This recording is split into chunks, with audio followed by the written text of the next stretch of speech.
cook's fingers. I'm used to this kind of stuff, okay? Use a spoon. It's gonna be like rubber, all right? In a bowl. Soul in a bowl now.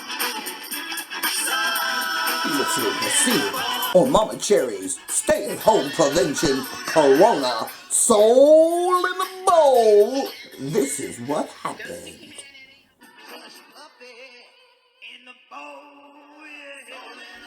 Let me get to you close up. Okay, it's Momma Cherri. I'm going to actually read from cover to cover for the first birth of the restaurant. This is what you've been waiting for. Put the glasses back on. It's a kitchen nightmare. Oh, yeah. You want to do it, do it, do it. I got the cornbread and hush puppies too. Putting it together just for you. And we're going to enjoy our soul in a bowl. You taste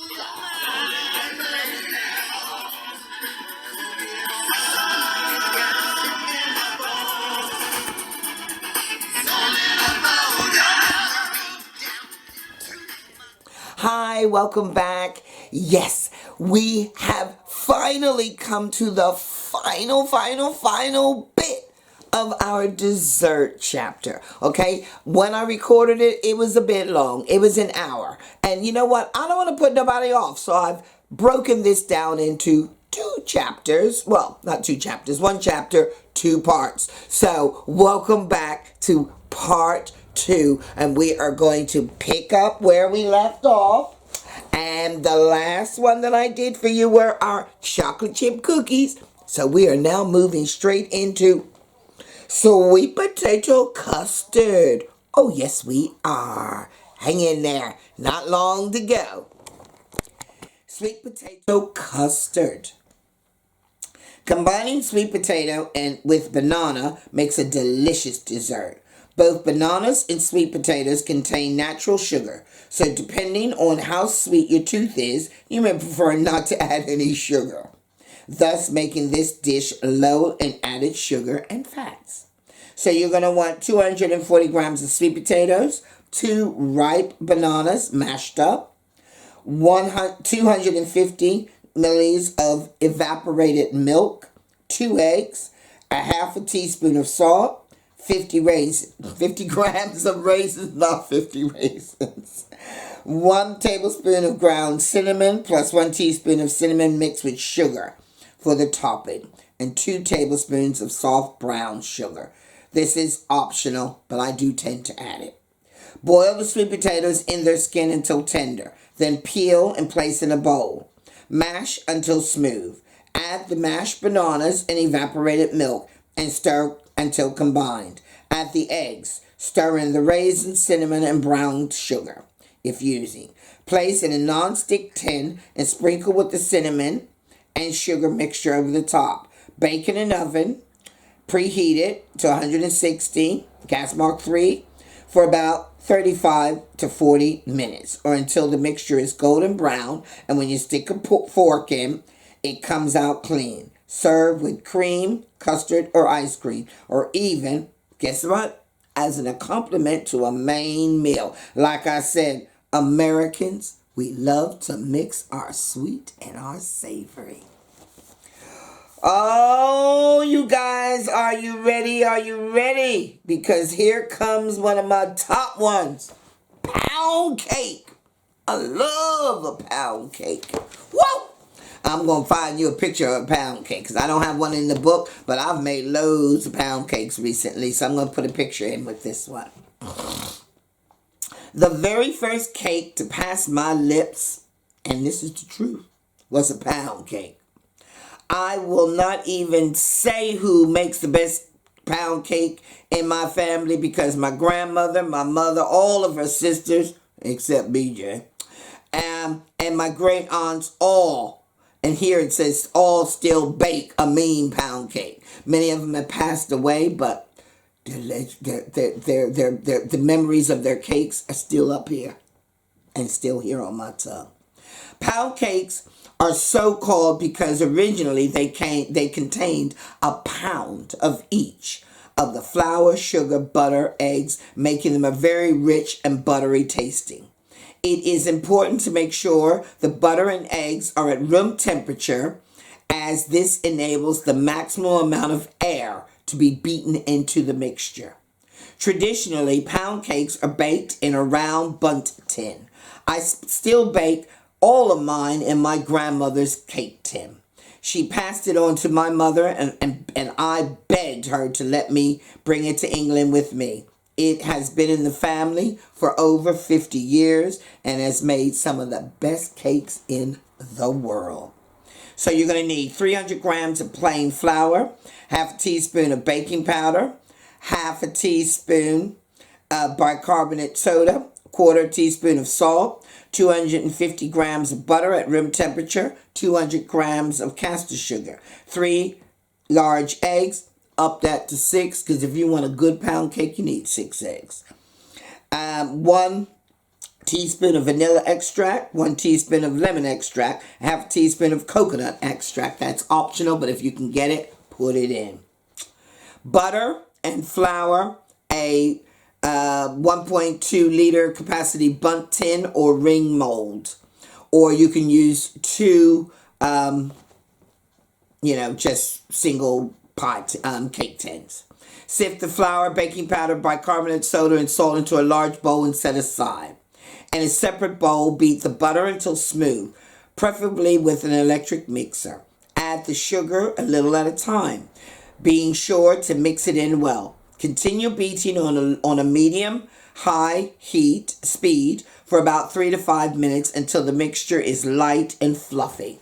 Then you're going to add your eggs one at a time, beating well with each addition. Add the vanilla, lemon, and coconut extract if using, and beat in well. Fold in the sifted flour mixture. Spoon into a prepared cake tin and place in the middle shelf of an oven. And you need to bake this for about 45 minutes to an hour until the cake is golden brown and the skewer comes out clean.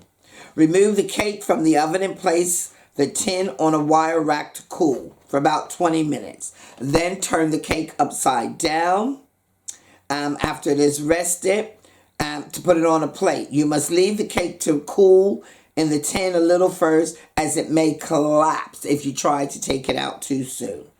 The best thing about a pound cake is that it can be eaten straight away.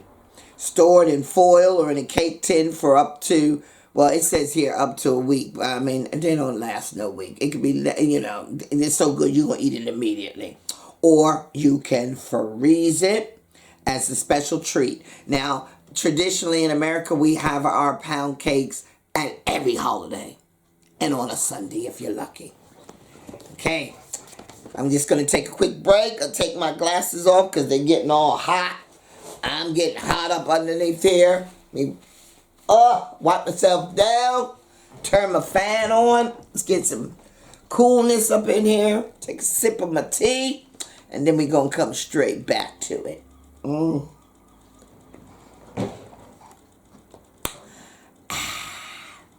Let's put my glasses back on. Okay, here we go. Chocolate brownies. Ooh, yes.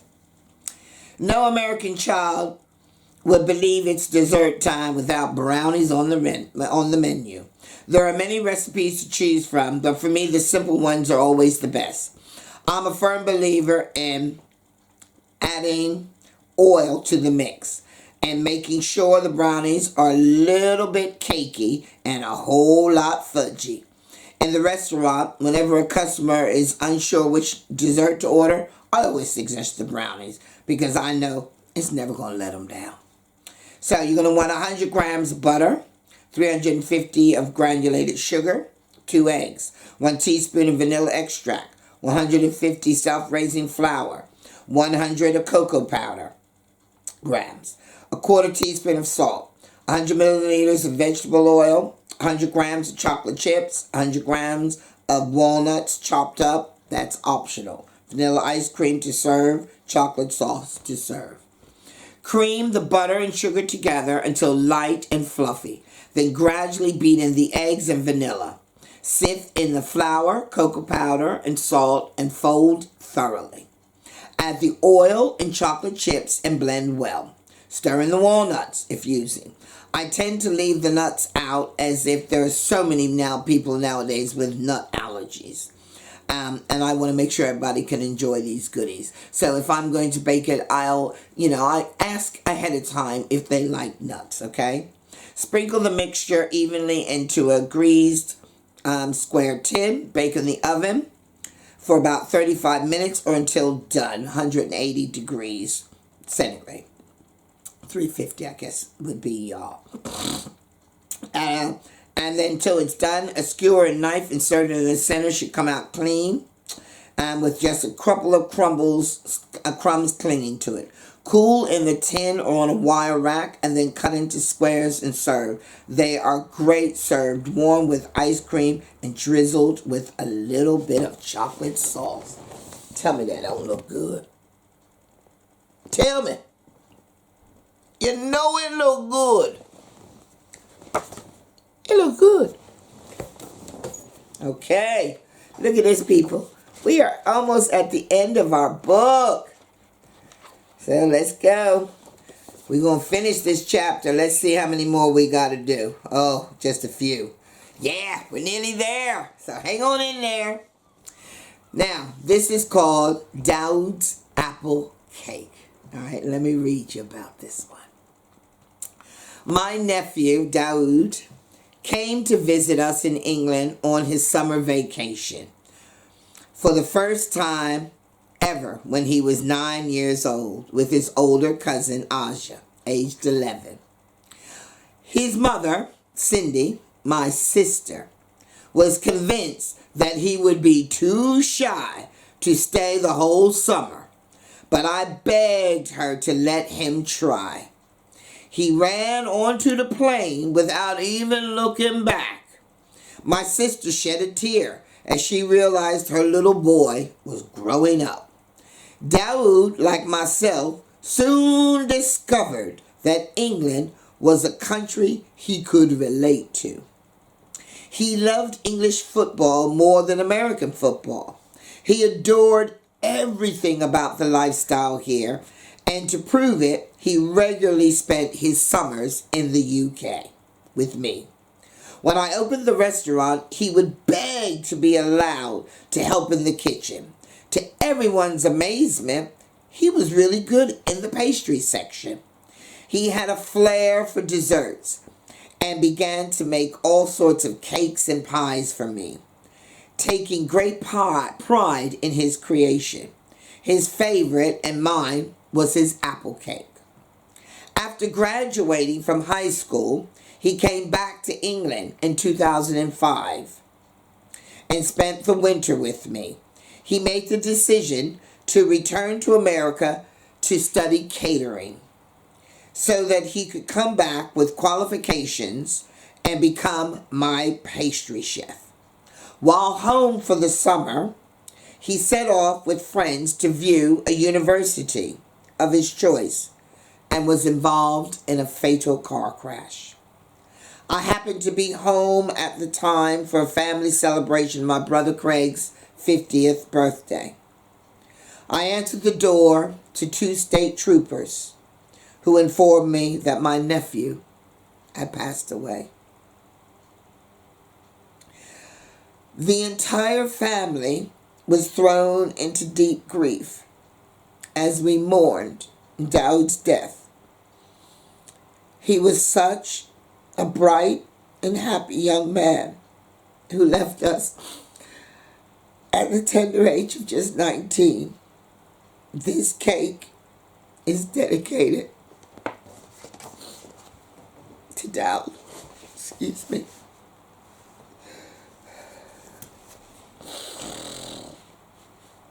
I didn't know that was going to happen.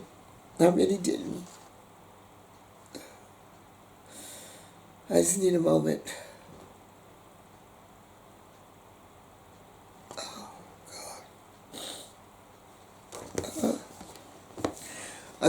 cake, you're going to need 5 eating apples, peeled, cored, and diced, 150 grams of caster sugar, 150 grams of brown sugar, 125 milliliters of vegetable oil, 2 eggs lightly beaten, 2 teaspoons of vanilla extract, 300 grams of plain flour, 2 teaspoons of bicarbonate soda, and a half a teaspoon of salt.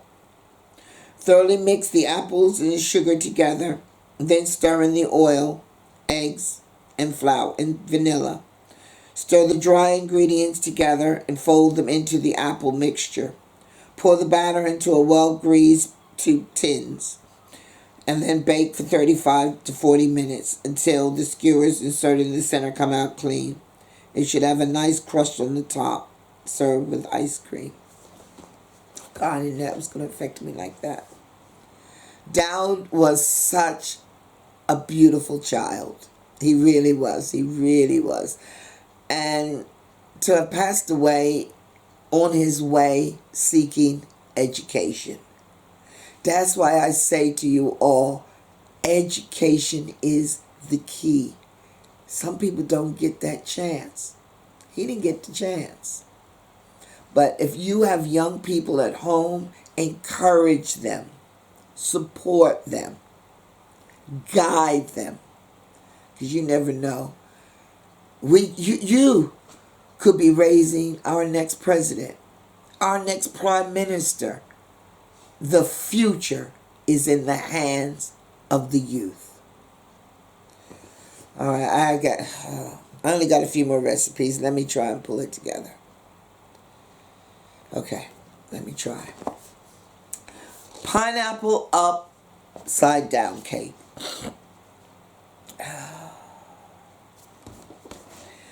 This used to be a very popular dessert, but nowadays you have to search long and hard for it on a menu. But not mine.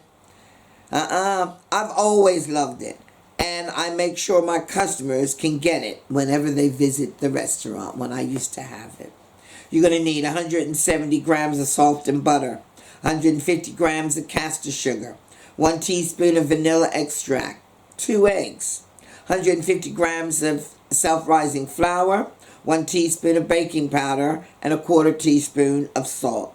For the topping, you're going to want 120 grams of softened butter, 200 grams softened brown sugar, a half teaspoon of ground cinnamon, 6 pineapple rings with their juice, and some mascacino, I probably said that wrong, cherries. You know them cherries I'm talking about. I like to begin with the topping first.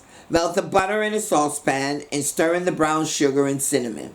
Once the butter and sugar are combined, add 50 milliliters of the juice from the pineapple and gently simmer over the lowest possible heat for about 5 minutes. Arrange the pineapple rings in a square or round cake tin.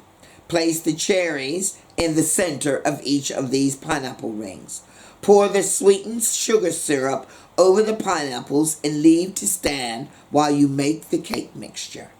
Cream together the butter, sugar until pale. Then add the vanilla. Beat in the eggs one at a time. Finally, sift in the flour, baking powder, and salt and fold in well. Spoon the cake mixture on top of the pineapples and place in an oven.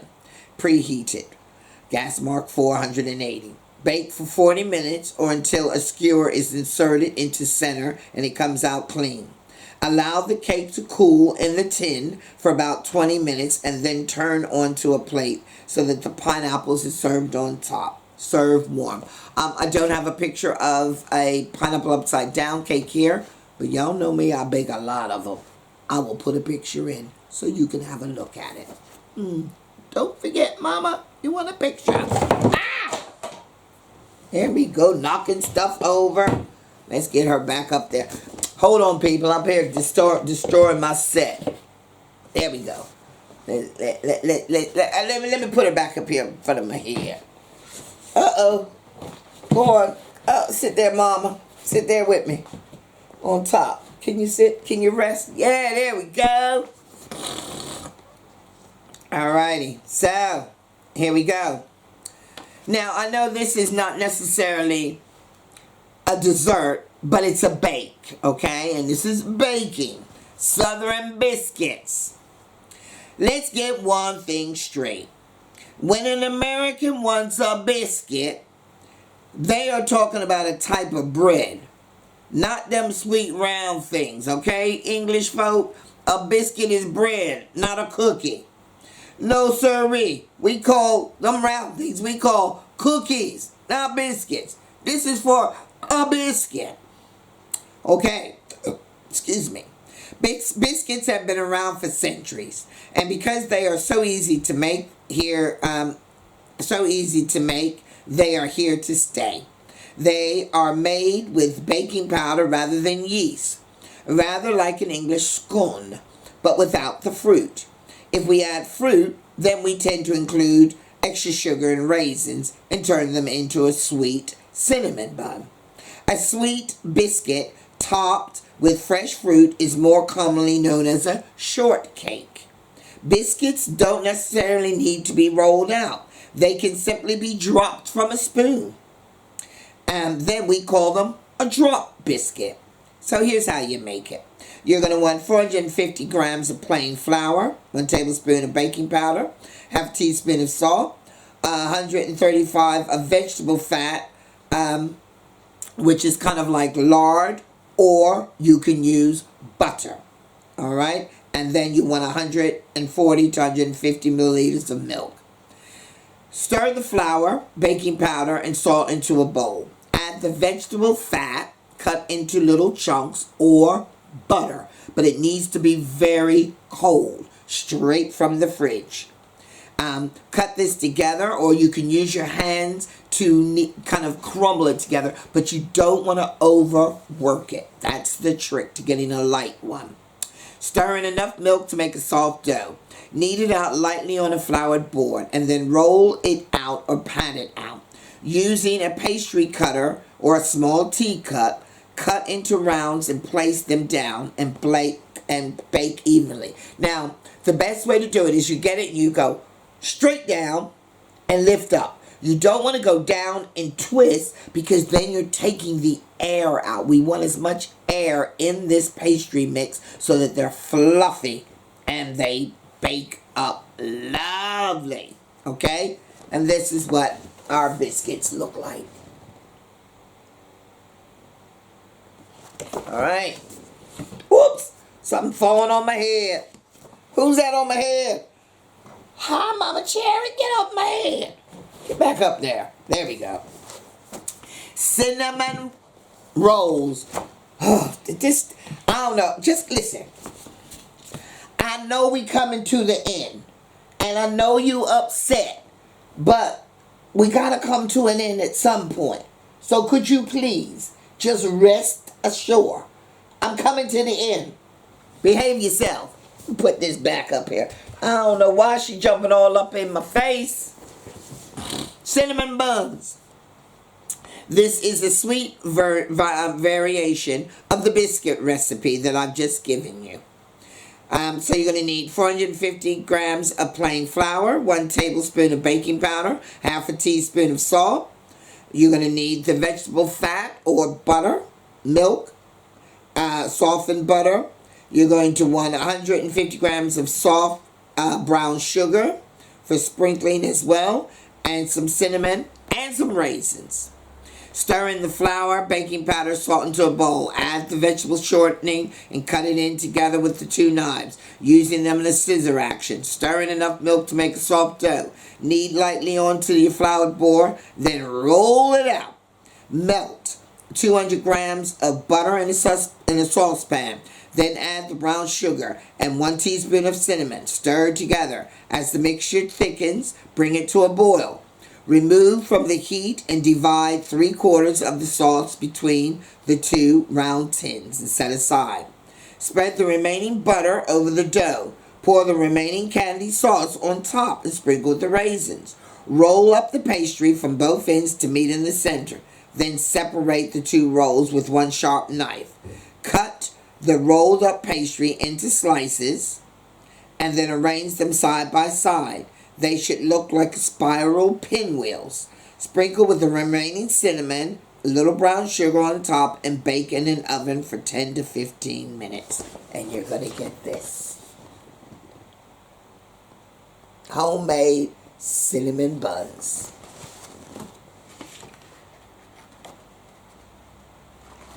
So, I can't believe it. Can you believe it? Guess what? That was Close the Book, the last recipe. I am so happy to have been able to share with you my journey, my cookbook. But remember, it doesn't have to end here. Go to Momma's, MOMMAS.UK, and you can get this cookbook interactive for you to own forever. It is on sale for just £5. You ain't gonna find it nowhere else cheaper than that. And we're making it so that it relates to our videos. So if in doubt, because many people have said, oh, I don't have, you never give us the recipes. You never give us the quantities. I've given you all of them, okay? You got them all. So, think about it. Think about what you want to cook. Then, go back to one of my videos. You can find inside the book the recipe. But then you can follow it with a video. I'm going to make it so easy for you.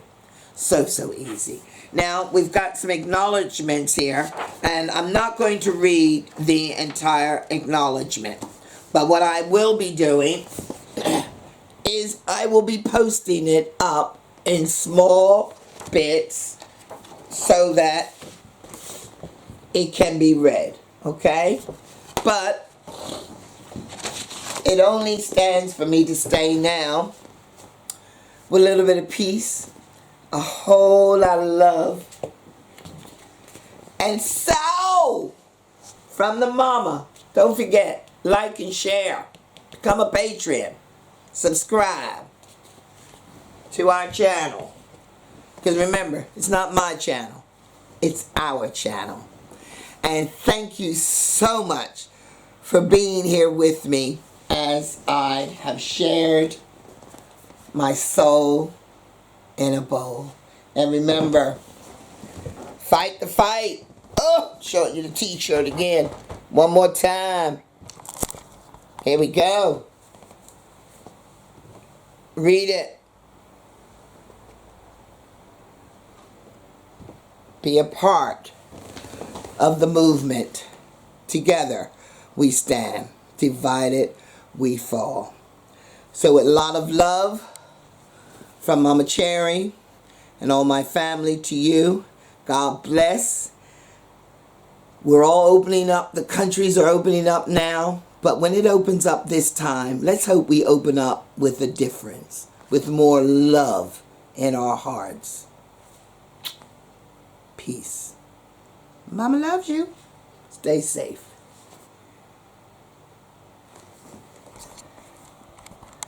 It's gonna be like rubber, all right? And you don't want rubber in your dish. It's southern fried, sweet potato, and the favorite kind. Talking about my cornbread and hush puppy in the bowl, yeah. Soul in a bowl now. We're gonna do it. I got the cornbread and hush puppies too. Putting it together just for you. Key lime pie. And we're gonna enjoy our soul in a bowl. UK style.